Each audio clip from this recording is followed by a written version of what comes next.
Poussin.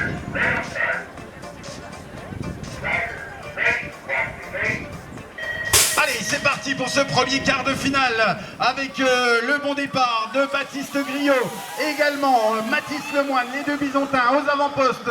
En troisième position, et bien dans les intérieurs, Juliane Pierre ou Mathis Butiot pour s'emparer de la troisième place. En tout cas, c'est un trio de Besançon aux avant-postes. Baptiste Griot, le leader de la Coupe Bourgogne-Franche-Comté, Mathis Lemoine en deuxième position, Juliane Pierre troisième et la quatrième place de Baume-les-Dames, Noah Janin, alors que Mathis Butiot est en cinquième position. Et la sixième place de Jules Richard pour Tampari Tavo. Allez, on revient sur la tête de course. Toujours la lutte entre les deux Bisontins. Les trois premiers sont des Bisontins. Baptiste Griot, j'entends pas le public de Besançon, avec Noah Lemoine, Mathis Lemoine qui s'impose, il me semble, devant Baptiste Griot. La troisième place de Juliane Pierre et la quatrième place pour Noah Janin. Deuxième quart de finale chez les Poussins.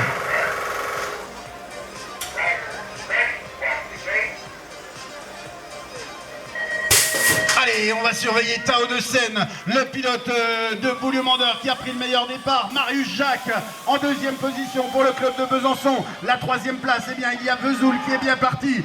C'est Andy Adam qui est en troisième position. Et pour la quatrième place, c'est encore Besançon qui est là avec Pierre Vautier. Voilà, densité du club de Besançon dans cette catégorie des Poussins avec toujours Tao de Seine, Boulieu-Mandeur aux couleurs Succide en première position. Marius Jacques, deuxième position pour Besançon. Et la troisième place, elle est pour Andy Adam, pour le club de Vesoul. Et pour la quatrième place, eh bien, il va falloir résister pour Pierre Vautier. Ça attaque avec Champé, Mayol-Borner ou Pierre Vautier pour aller chercher la qualification. Mayol-Borner est passé. Pierre Vautier va devoir produire son effort alors que c'est Tao de Seine qui s'impose devant Marius Jacques. La troisième place d'Andy Adam et la qualification également pour Mayol-Borner.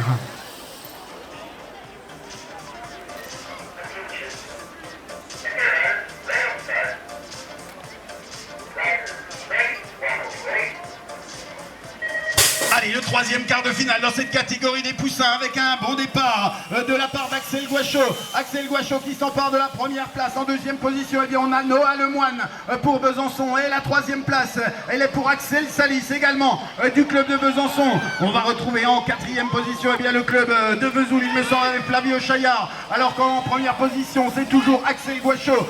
Deuxième position pour le club de Besançon, Noah Lemoine. La troisième place, eh bien, d'Axel Salis. Et pour la quatrième position, ça attaque avec Flavio Chaillard. Il y a Baume-les-Dames également. Louis Bouvard, il est en cinquième position pour l'instant. Il va devoir produire son effort, le pilote de Baume-les-Dames. Alors que sur les avant-postes, eh bien, Axel Guachot va aller se qualifier pour les demi-finales en compagnie de Noah Lemoine, en compagnie d'Axel Salis et finalement en compagnie de Flavio Chaillard.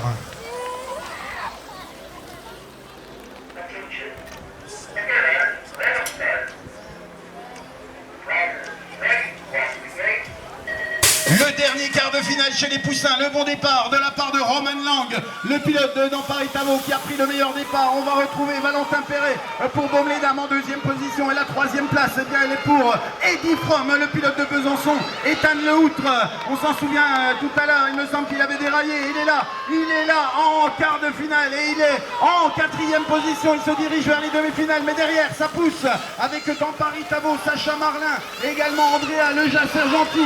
Ethan Lehoutre va devoir produire son effort s'il veut conserver cette quatrième place, alors que sur les avant-postes, eh bien, on retrouve toujours le pilote de Baume-les-Dames. Il y a eu du changement d'ailleurs, puisque c'était Roman Lang en première position, mais c'est Valentin Perret qui s'impose devant Roman Lang.